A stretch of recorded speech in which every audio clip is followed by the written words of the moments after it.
Assalamualaikum warahmatullahi wabarakatuh. Alhamdulillah kita dapat bertemu pada hari ini di bulan Ramadan yang mulia. Saya ucapkan selamat menyambut bulan Ramadan 1441 Hijrah kepada semua. Semoga kita terus diberi kekuatan dan kemudahan oleh Allah Subhanahu Wa Taala untuk meraih sebanyak mungkin pahala di bulan yang mulia ini. Kita sedang berada di dalam PKP, Perintah Kawalan Pergerakan, dan sudah pasti ini menghambat sebahagian daripada pergerakan kita, menyukarkan pergerakan, membuat aktiviti kerja dan sebagainya. Bagi mereka yang menguruskan jabatan, pejabat, organisasi sudah pasti ada terkesan, terutama dari segi aspek produktiviti dan motivasi. Jadi pada hari ini saya ingin berkongsi sedikit tip lah tentang produktiviti dan motivasi di kala PKP. Apakah itu produktiviti? Kita pun tahulah produktiviti ni lah hasil atau output kita. Dan setiap orang tu selalu diukur dengan kerja-kerja yang dibuat. Kalau di pejabat tu ada penilaian staf yang mengukur sama ada dia produktiviti dia macam mana. Dan kita pun di peringkat nasional pun pada mula dulu ada pusat produktiviti negara.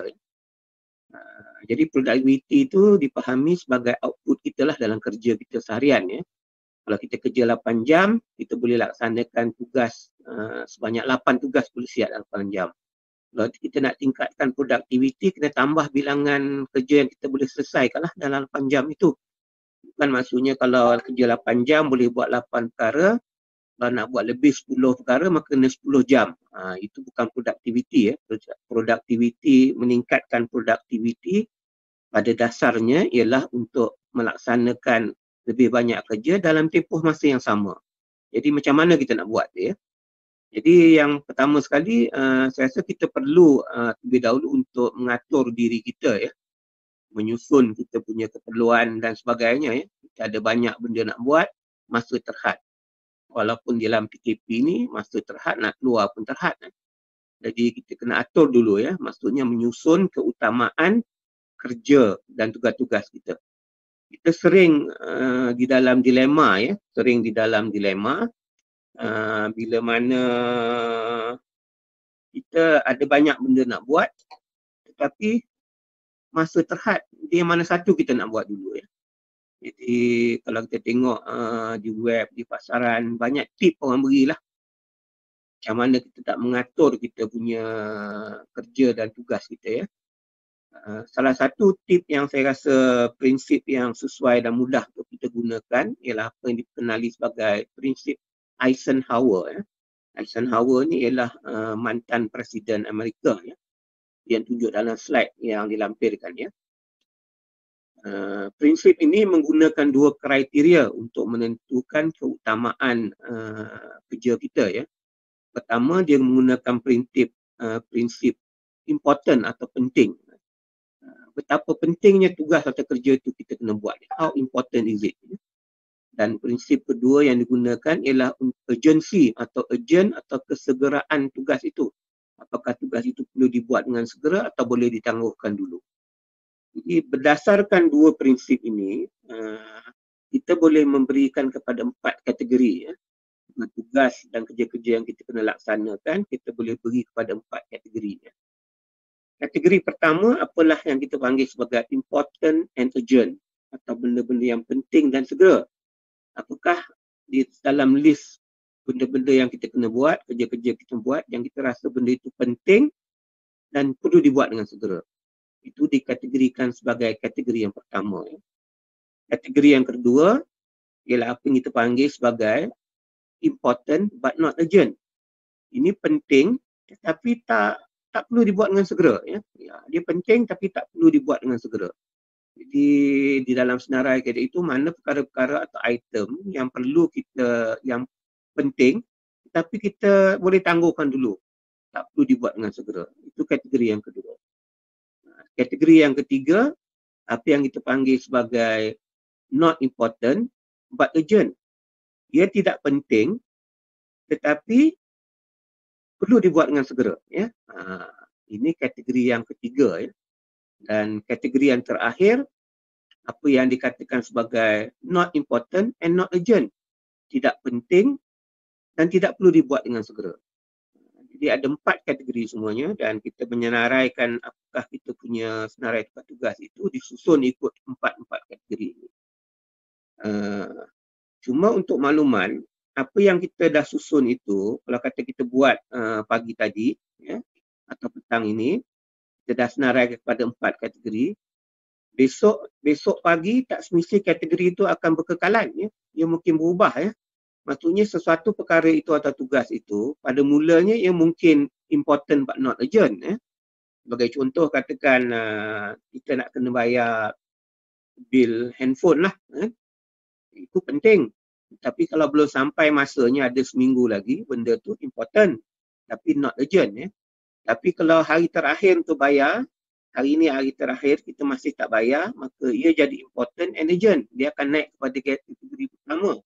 Jadi maksudnya senarai yang kita listkan itu, bila kita dah buat sekali, kita tak boleh kekal begitu. Ia perlu ada perubahan setiap hari.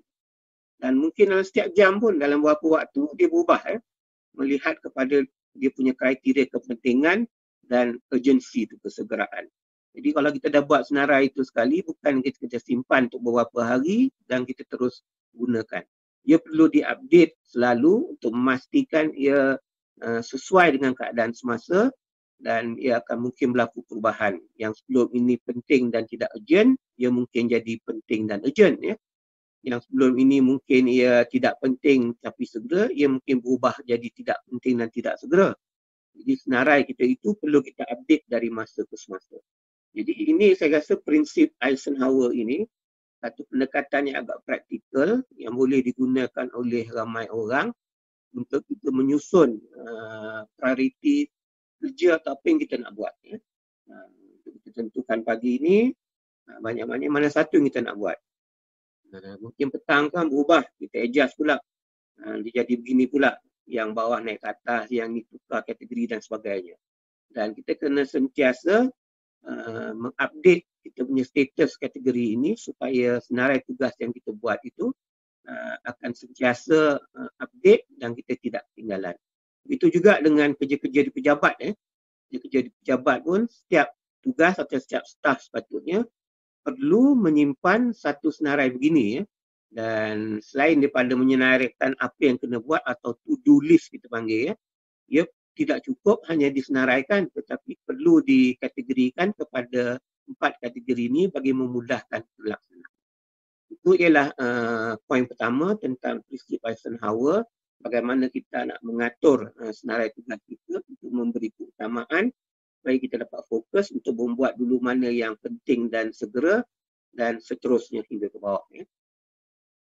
Kemudian kita melihat juga pada zaman PKP ini utamanya dan juga di dalam suasana kerja ialah bagaimana kita hendak meningkatkan produktiviti melalui motivasi. Ya.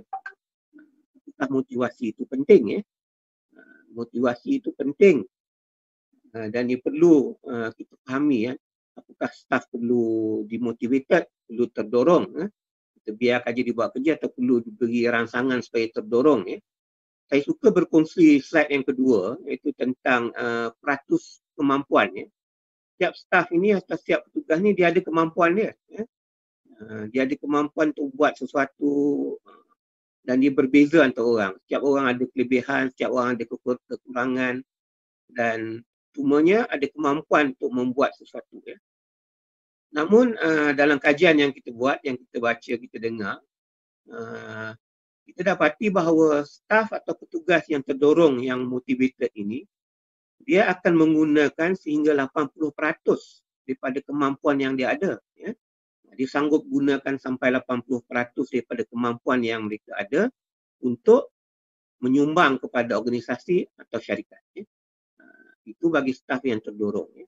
Tapi kalau staf itu dikategorikan dalam yang unmotivated atau tidak terdorong, mereka hanya mungkin menggunakan takat 20% apa yang mereka mampu.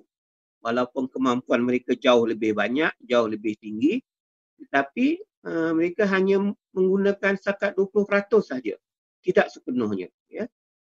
Dan kita dapati bahawa kalau mereka menggunakan setakat 20-30% daripada kemampuan mereka, ini sudah cukup untuk melaksanakan tugas mereka.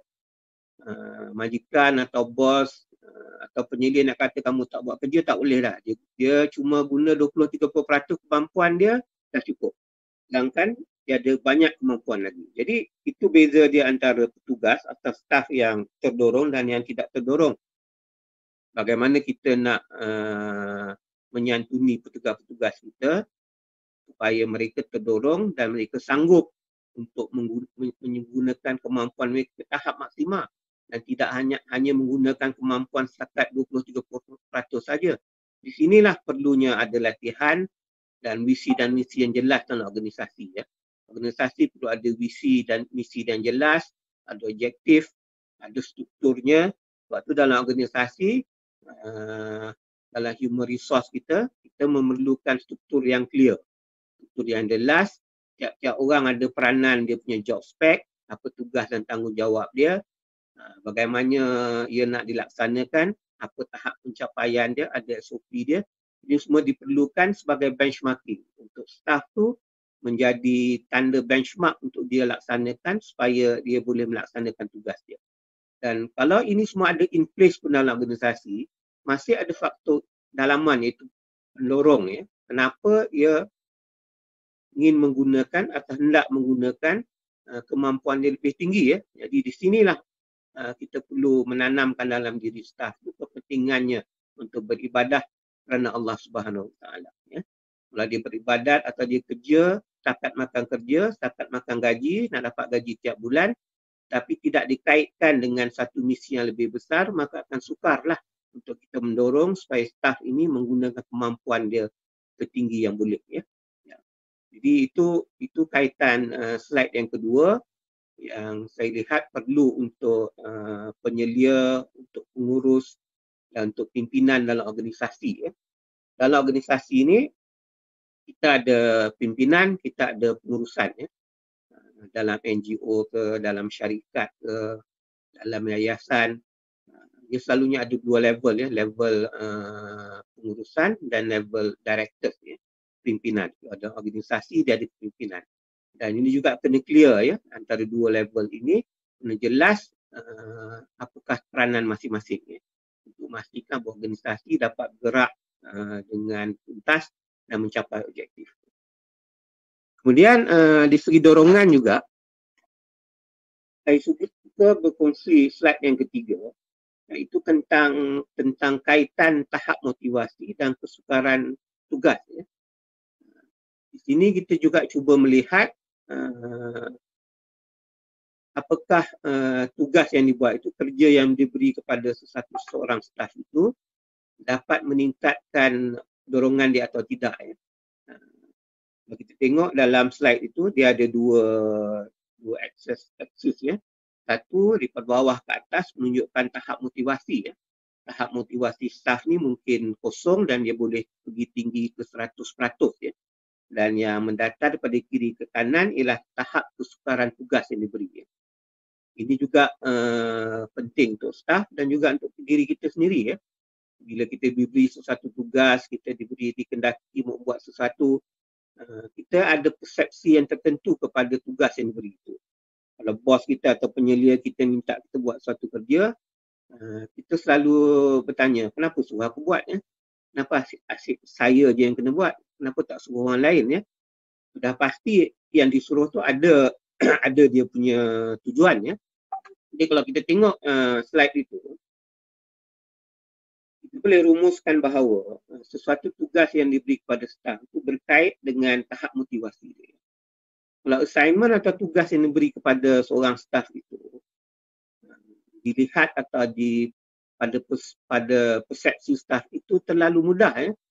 Ini kerja mudah ni, aku kelulusan tinggi beri suruh buat kerja ni aja ya. Ini kadang berlaku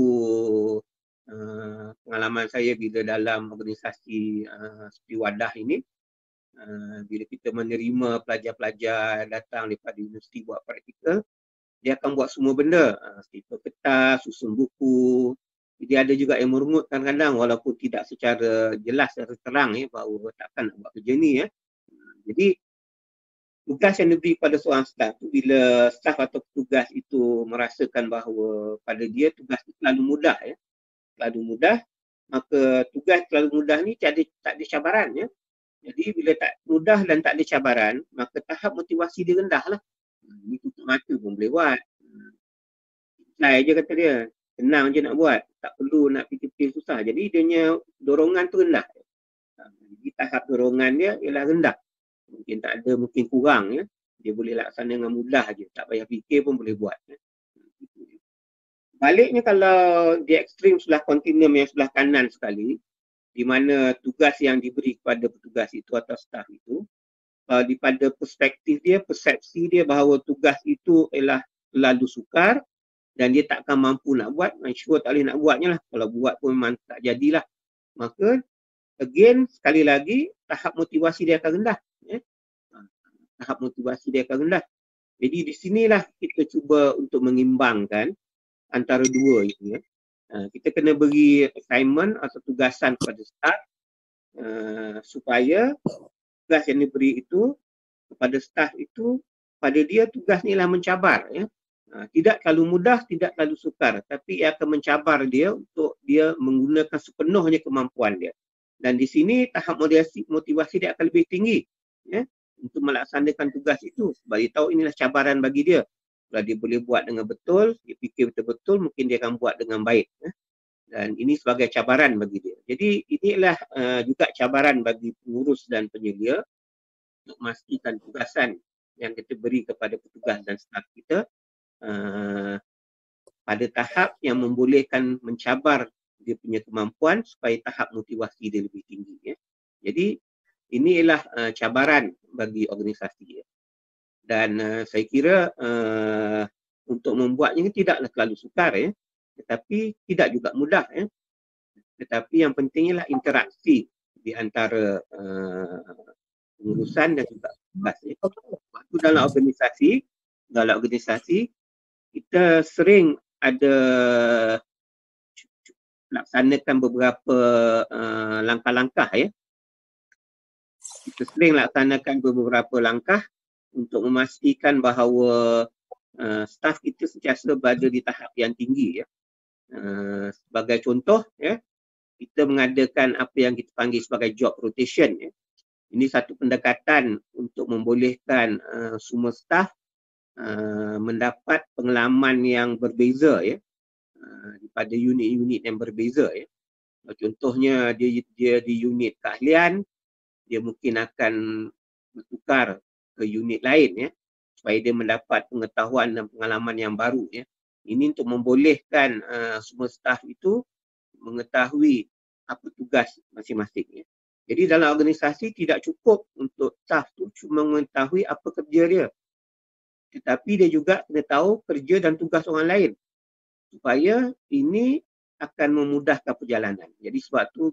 job rotation ni satu pendekatan yang kita ambil untuk meningkatkan tahap motivasi untuk memberi pengalaman yang baru kepada semua staf dan masing-masing diberi giliran untuk melaksanakan tugas. Ternyata bahawa dalam organisasi tidak semua staf mempunyai tahap kemampuan yang sama. Itu realitinya.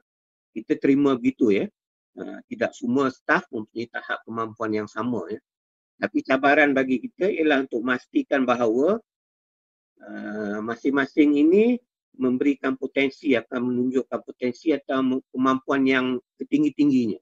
Itu yang terbaiknya. Kita tidak mahu di mana ada petugas yang menunjukkan prestasi yang baik, ada yang tidak menunjukkan prestasi yang baik, tapi dari segi penilaiannya tidak dibuat secara tuntas dan dari segi apresiasinya sama je. Contohnya macam kenaikan gaji lah. Kita lihat dalam sektor kerajaan pun, kalau dulu kenaikan gaji itulah secara tetap tiap-tiap tahun ada skala dia, naik sebanyak ini, naik sebanyak itu sama ada you perform atau tidak. Tapi dalam banyak organisasi sekarang termasuk kerajaan dan juga swasta, kita melaksanakan penilaian performance appraisal kepada staf untuk memastikan bahawa mereka yang menyumbang lebih dan tahap kemampuan yang tinggi, maka mereka mendapat ganjaran yang lebih. Ya. Sebab itu dalam banyak organisasi sekarang, mereka melakukan performance appraisal. Kenaikan gaji dan gaji is tied to performance. Ya. Sebagai contoh, mungkin kenaikan gaji semua orang dapat 3%. Ya. Mengambil kira masalah ekonomi yang berlaku dan sebagainya, maka gaji dinaikkan secara keseluruhan 3%. Semua orang dapat 3%. Ya. Tetapi melalui penilaian prestasi, kita akan kenal pasti petugas-petugas yang perform, yang telah menunjukkan contoh yang baik, melaksanakan kerja dengan baik, dan orang-orang ini mungkin akan mendapat tambahan kenaikan gaji, contohnya plus 2% atau plus 3%. Ya. Jadi di samping 3% yang dapat semua orang dapat, maka staf atau petugas yang perform ni akan diberi tambahan gaji. Jadi saya kira ini antara pendekatan-pendekatan yang boleh diambil oleh majikan, oleh organisasi dan juga untuk kita, bagaimana kita untuk mendorong supaya petugas-petugas dapat meningkatkan prestasi masing-masing. Saya kira itulah sedikit perkongsian daripada saya pada hari ini tentang produktiviti dan motivasi yang saya kira boleh kita laksanakan.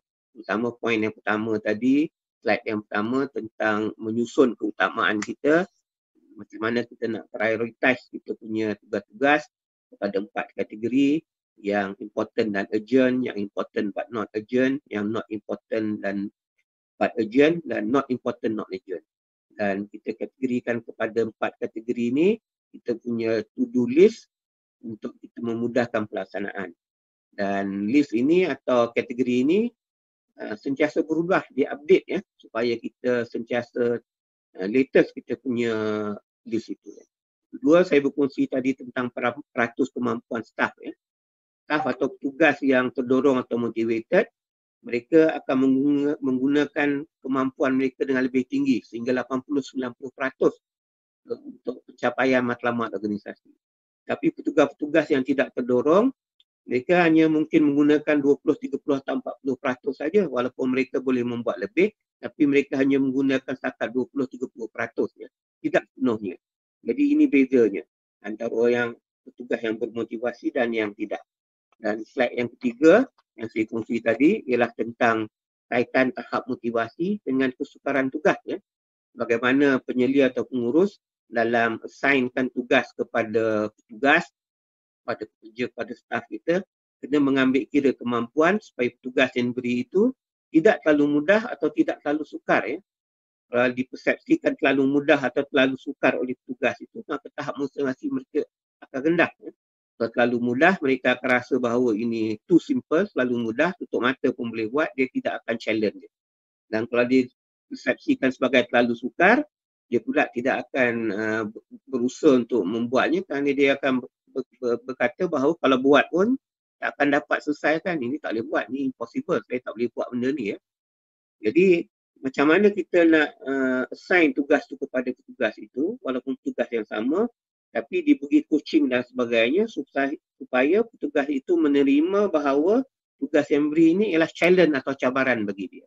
Ini akan mendorong dia untuk menggunakan kemampuan yang lebih tinggi dan tahap motivasi dia pun akan lebih tinggi. Akhirnya akan menyumbang kepada diri dan juga kepada organisasi. Saya kira itulah perkongsian saya untuk hari ini. Ucapkan terima kasih kepada semua. Mohon maaf kalau ada sebarang kekurangan. Kita ambil kesempatan di bulan Ramadan ini untuk mempertingkatkan amal ibadat kita. Semoga ia diterima oleh Allah Subhanahu Wa Taala. Sekian. Assalamualaikum warahmatullahi wabarakatuh.